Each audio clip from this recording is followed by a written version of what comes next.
Back in the day, the rich of ancient China loved a fancy incense burner. So it was a craze in the 90s and a furniture store fixture in the noughties. It's also everywhere in Chinese period dramas.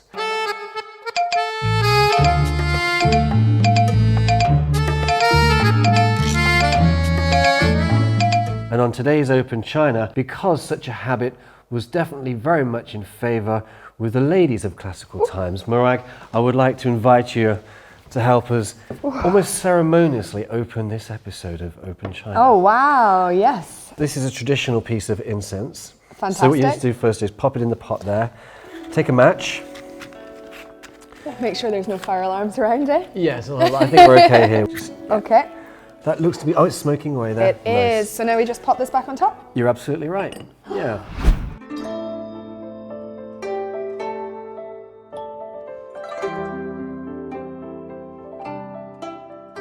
So this is a model of an ancient traditional Chinese incense burner. Can you smell it? Yeah. And they might normally be made of gold or porcelain, and they're used decoratively or as for Buddhist observances. Now, whatever the motive, the result was always this very specific atmosphere. Yeah, and you can really get a sense of it if you have loads of these around. It's getting a little bit atmospheric in here. It smells...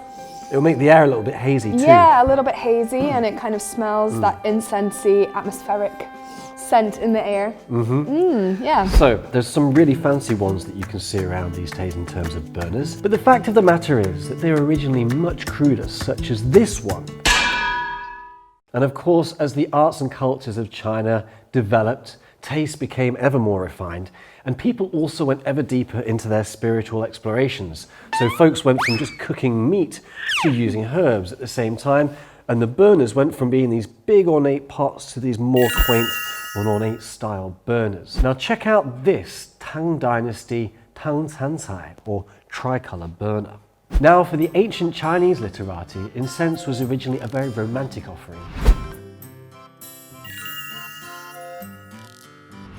And it raised a nice intimate atmosphere.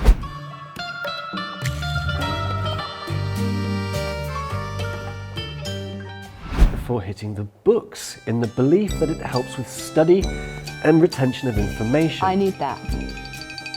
Now, for those noble folks of esoteric inclination, the curation of their own fragrances was a refined and of course decidedly expensive classical pastime, making incense a fashionable hobby for China's ancient elite. Now, it's really important to bear in mind that perfume did not really become a practical thing until about the 15th century or thereabouts. So prior to that time, if one wanted to remain fragrant outdoors, then of course an incense purse of some kind was essential. Essential? This kind of scent on the go was already in vogue by the Shang Dynasty almost 2,000 years ago. Wow. Imagine some lithe model slinkily meandering down the street in some ancient Calvin Klein ad.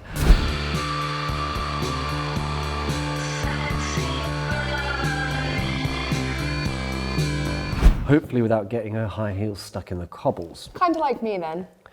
Yes, as a highly personal accessory, it was a perfect way for a bashful young lady of the times to create a subtle gift to her heart's desire.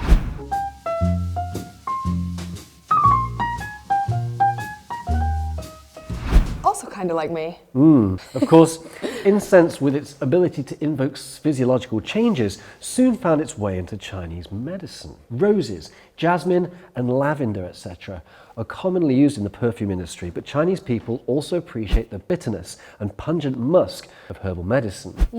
For example, mint, jasmine, argil, lavender, all of these can repel mosquitoes.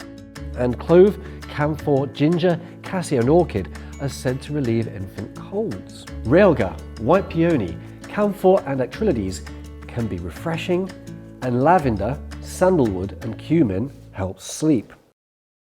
So I guess you could say for people who don't want to take pills, this is a really good alternative way to make yourself feel better. Absolutely, it's definitely worth a try. And Yeah. save a trip to the doctor. Follow the path of nature and try burning up a little bit of incense to ease your woes, as it were.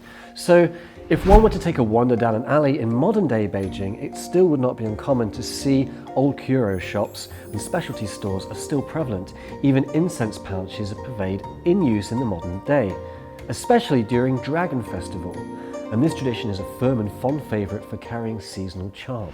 Temples, of course, but cars? Yep, cars too, even mobile fragrance burners for the modern mobile man. Wow, all right. So I hope that's filled your brains with well-scented information. I'm David. I'm Morag.